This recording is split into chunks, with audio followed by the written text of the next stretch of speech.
Hoy vamos a aprender sobre torturas medievales. La doncella de hierro es, probablemente, el instrumento de tortura más famoso de toda la historia. Se trataba de un gran armario metálico con forma humana que, supuestamente, ocultaba decenas de pinchos en su interior.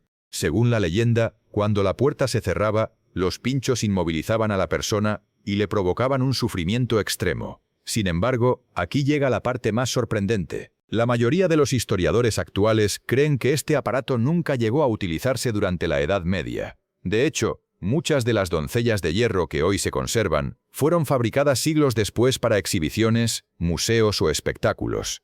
Aún así, su aspecto es tan aterrador que se ha convertido en el símbolo más famoso de las torturas medievales, y sigue apareciendo en películas, videojuegos y libros de historia. El potro era un enorme mecanismo de madera diseñado para estirar lentamente el cuerpo de una persona.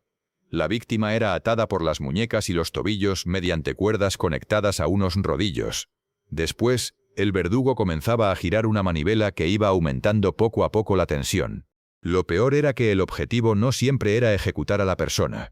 En la mayoría de los casos se utilizaba para obtener confesiones durante los interrogatorios. El dolor era tan intenso que muchas personas terminaban admitiendo delitos que nunca habían cometido con tal de que el castigo terminara. Gracias a su eficacia para obtener confesiones, el potro fue uno de los instrumentos de tortura e interrogatorio más utilizados y temidos durante siglos. El toro de bronce es uno de los instrumentos de tortura más famosos de la historia antigua. Según los relatos, la víctima era encerrada dentro de una enorme figura de bronce, con forma de toro, mientras se encendía un fuego bajo la estructura. A medida que el metal se calentaba, el interior se volvía cada vez más insoportable. Lo más curioso era su diseño. Se decía que el sistema de tubos transformaba los gritos de la persona en sonidos parecidos al mugido de un toro. Aunque algunos detalles siguen siendo discutidos por los historiadores, el toro de bronce continúa siendo uno de los instrumentos más conocidos y aterradores jamás descritos.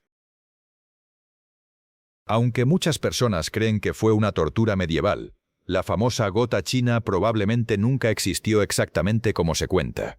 Consistía en inmovilizar completamente a una persona mientras una gota de agua caía una y otra vez sobre el mismo punto de la cabeza durante horas, o incluso días. Lo interesante es que el objetivo no era causar un gran daño físico, sino un enorme desgaste psicológico provocado por la repetición constante.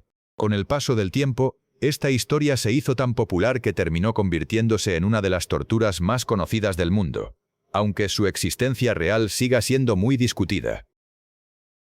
El aplastamiento con piedras era un castigo tan sencillo como aterrador.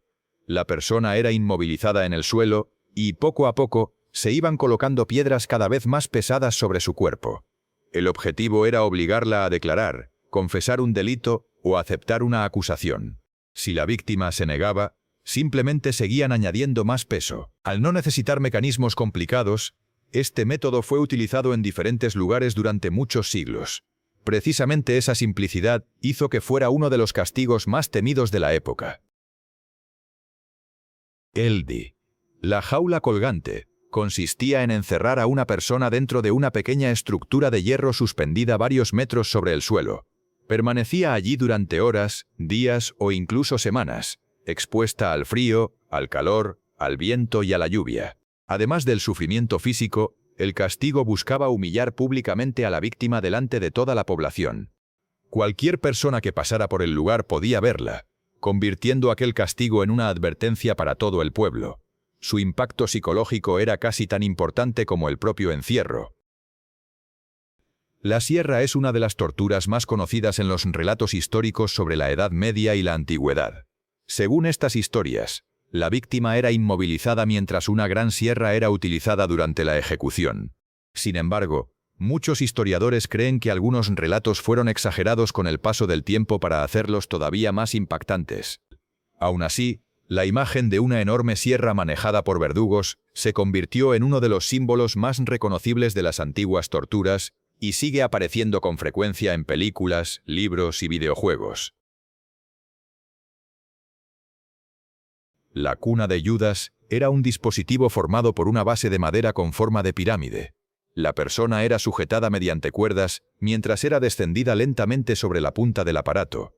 El objetivo era provocar un intenso sufrimiento durante largos periodos de tiempo para conseguir confesiones o como castigo. A diferencia de otros instrumentos, este podía prolongarse durante bastante tiempo, aumentando el miedo y la desesperación de la víctima. Por ese motivo era considerado uno de los métodos más crueles utilizados en los interrogatorios. El cepo puede parecer mucho menos peligroso que el resto de instrumentos de esta lista, pero seguía siendo un castigo extremadamente duro. La cabeza y las manos quedaban atrapadas entre dos tablones de madera, impidiendo cualquier movimiento. La persona permanecía inmovilizada durante horas o incluso días en plazas y mercados, donde todo el mundo podía verla.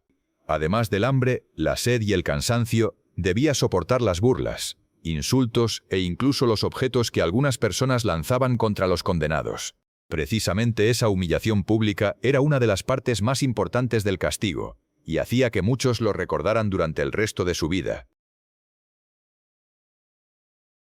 La rueda de Catalina era una enorme rueda de madera utilizada como instrumento de castigo público. La persona era inmovilizada con cuerdas mientras un verdugo golpeaba la rueda con una pesada barra de hierro o un mazo.